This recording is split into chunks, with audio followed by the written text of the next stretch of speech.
welcome to Growing Up White. It's weird. Now, the reason I added the "it's weird" part is simply because I want you to know that I know some of the things I'm telling you will probably sound weird. Okay, so let's get right into it. Book 1, Chapter 1, Dad is Dead. You might be wondering, why do I start with my father dying? Well, you see, as humans, or as any species, we all have two things in common: birth and death. Now, when it comes to birth, the only thing we seem to be fascinated with is perhaps the Immaculate Conception of the Virgin Mary and the birth of Jesus Christ, but that's for someone else to talk about. Let's just focus on death. We as humans, it seems, have a fascination with death. Of course, unless it's our own death, then we don't talk about that. But the death of others, especially when it comes to, say, a murder mystery or some true crime or some serial killer, there have been books and TV shows and movies made about so many of them. Or perhaps a celebrity dies and we want to know right away, why did they die so young? Was there a jealous ex involved? Was there some kind of foul play or drugs involved? We want to know why and how did the celebrity die. When it comes to my father's death, it was really nothing special, just your ordinary, basic, non-eventful human death. It was 1991. My father was 61. I was 31. And recently moved away from home. Now, that's not to say I just moved at 31 away from home. No, I'm not one of those kids who just stay around home and sponge off their parents all they can. No, I left at age 28. Now, you might be thinking, 28, that's still kind of weird, right? Well, yes and no. I've known people who at 18 graduated high school, get out of their parents' house, get an apartment down the street, around the block, or the next town over. But you see, I had done a lot with my life up until the age of 28. I started working when I was 12 years old in the restaurant of a hotel Holiday Inn where my mother worked, in the pantry. And I got hired as a dishwasher at 12 years old, which I guess you could say was some kind of violation of a child labor law. But I didn't care. I just wanted to work and make some money. So there I was working with other dishwashers who were at the age of 16 and older, because in that town you could work at age 16. And how they would pay me was not with a check. They would add the money onto my mother's account. So I was really working, I guess you could say, off the books. Now, does that sound weird? Okay, well, let's try this.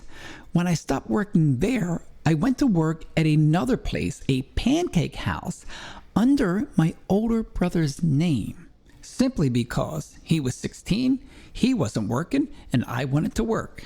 Of course, the problem was when they called me by his name and I didn't answer. So I would either ask them to just use my last name or my nickname, Shorty.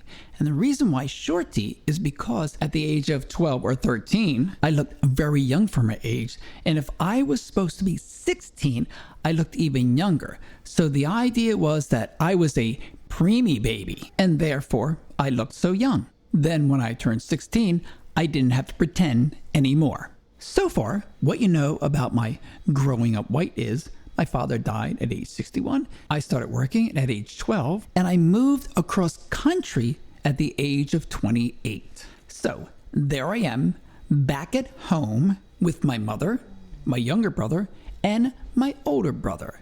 Now, when it comes to death and funerals, everything is business. For example, the body is at the funeral home. It has to go to Arlington National Cemetery because my father was in the Army. We need to pick out a casket, and as the family, we have to decide.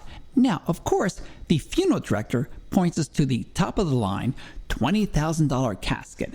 And of course, we're all in a weakened state, not knowing what to do, never having done this before, and ready to accept whatever they tell us to do.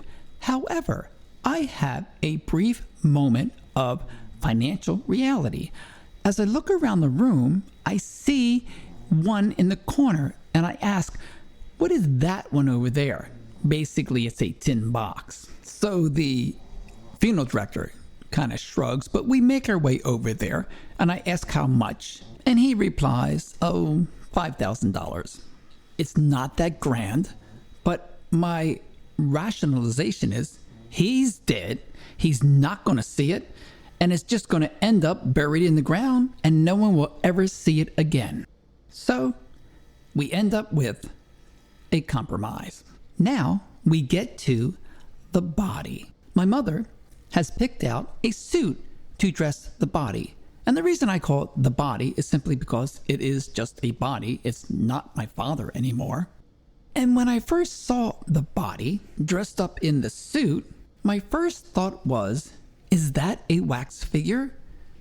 Now, you might have seen a wax figure before at some museum where they have celebrities or some kind of historical figures on display. But my father's body was just a bad version of that. So there we are, standing around the casket with the body. And then we had the viewing where people come by and share a story about my father. Sometimes they cry, sometimes we cry, and then they all leave. And we are left alone with the body. And I do something that is kind of weird. So I'm looking at the body and I have this brief moment of emotional overwhelm. I bend down and I kiss the body. And it's cold and it's hard, just like a wax figure. Next thing, they send the body down to Arlington National Cemetery. We drive down for the day. They have the funeral with honors.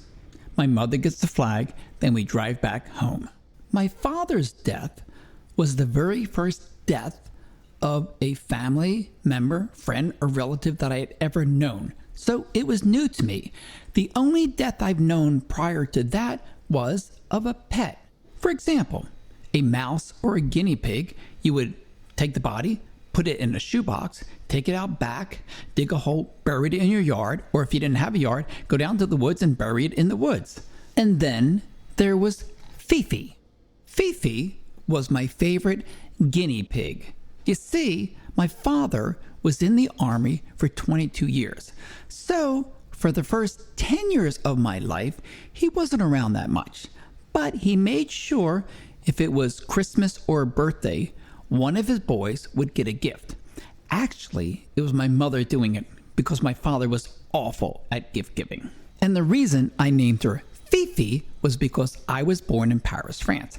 And no, I do not speak French because I was only there for a year. And we would have to move every 2 years depending on what my father's next assignment was. Recently, I saw a picture of me at about age 7 with Fifi on my lap. And she was a tricolor guinea pig, black, gold, and white. And in the picture, I am sitting in a tent. Not a real tent, but the kind you make from your mother's clothesline. What you do is you take a blanket, you drape it over the clothesline as in a triangle shape, and you take clothespins and push them into the end of the blanket to secure it in the ground, and then you put a blanket underneath, and you have a tent. And next to the tent was a garage or large shed that sat directly behind the house we were renting. And it had a pointed roof, also like a triangle. And what we would do as kids, we would climb up on the roof, and me, wearing my cowboy boots, would jump off the roof onto the ground. And that's what we did as white kids in a white family in a white neighborhood.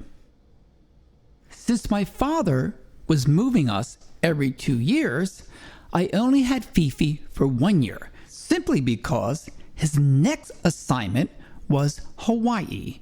And as a family, we all voted to go. But Fifi could not go to Hawaii.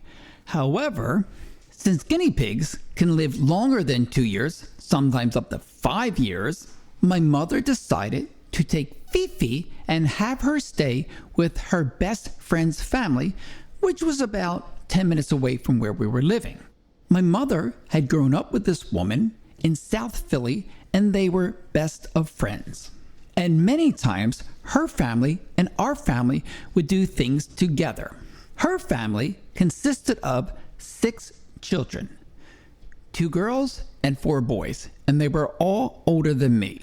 The youngest boy was a year older, and then everyone else after that by multiples of 2 until you get to the oldest boy, who was 11 years older than me. Okay, let's get a little weird now. We would call them cousins, and their mother and father we would refer to aunt and uncle, and they would do the same thing about my mother and father. My mother's friend and her husband were my godmother and godfather. And no, it's nothing like the movie The Godfather. It was some kind of Catholic tradition. Now, I did have some real cousins, but we never really saw them because they didn't live close by. And I did have a couple of aunts and uncles. On my father's side, my aunt and uncle also did not live close by. However, on my mother's side, I had an aunt and uncle who did live close by, but here's where it's a little weird. Okay, let's take a step back first. My grandparents. On my father's side, I only knew my grandmother, not my grandfather. The only thing I knew about him was he was a firefighter in Atlantic City, New Jersey, where he raised his family. My father was the eldest child. Then there were 2 more, a boy and a girl, who would be my real aunt and uncle. And the story I was told was that my grandfather, my father's father, had died early on. And that was it. We never spoke about him. I only knew my grandmother, aunt, and uncle on my father's side for a short time because they eventually moved away long before my father died. Okay, now my mother's side of the family. Since my mother's mother, my grandmother, lived nearby, I did get to see her on some occasions. But as with my father's father, I never got to meet my mother's father. His story is a bit different because originally he also had died early. But then later, I come to find out that he never married my grandmother because his family somehow didn't think she was good enough.